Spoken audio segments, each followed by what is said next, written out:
बातम्या विस्तारानं. पंतप्रधान नरेंद्र मोदी यांच्या अध्यक्षतेखाली आज झालेल्या केंद्रीय मंत्रिमंडळाच्या बैठकीत आज सुमारे 54,000 कोटी खर्चाचे 4 महत्त्वाचे निर्णय घेण्यात आले.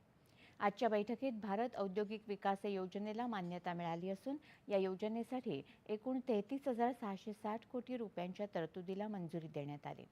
योजनेद्वारे प्लग अँड प्ले औद्योगिक विकासाच्या नवीन युगाला मान्यता मिळाली आहे.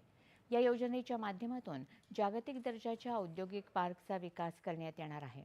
उत्पादन आधारित विकास, रोजगार, गुंतवणूक आणि मोठ्या संधींच्या माध्यमातून विकसित भारताला यामुळे बळ मिळेल, असं माहिती आणि प्रसारण मंत्री अश्विनी वैष्णव यांनी या बैठकीनंतर प्रसारमाध्यमांशी बोलताना सांगितलं. कापूस उत्पादक शेतकऱ्यांना थेट सहाय्यासाठी मंत्रिमंडळानं 2023-24च्या कापूस हंगामासाठी CCIला 1,718 कोटी रुपयांच्या किमान आधारभूत किंमत म्हणजेच हमीभाव निधीला मंजुरी दिली. अंदाजे 1500 मेगावॅट क्षमतेचे लघु जलविद्युत प्रकल्प म्हणजेच SHP उभारण्यासाठी लघु जलविद्युत प्रकल्प विकास योजनेला देखील आज मंजुरी मिळाली.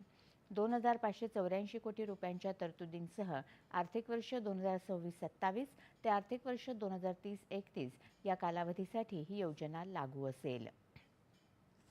कापूस उत्पादक शेतकऱ्यांच्या हिताचं रक्षण करण्यासाठी विशेषतः जेव्हा बाजारभाव किमान आधारभूत किमतीपेक्षा खाली घसरतात तेव्हा किमान आधारभूत किमतीची कार्यवाही केली जाते.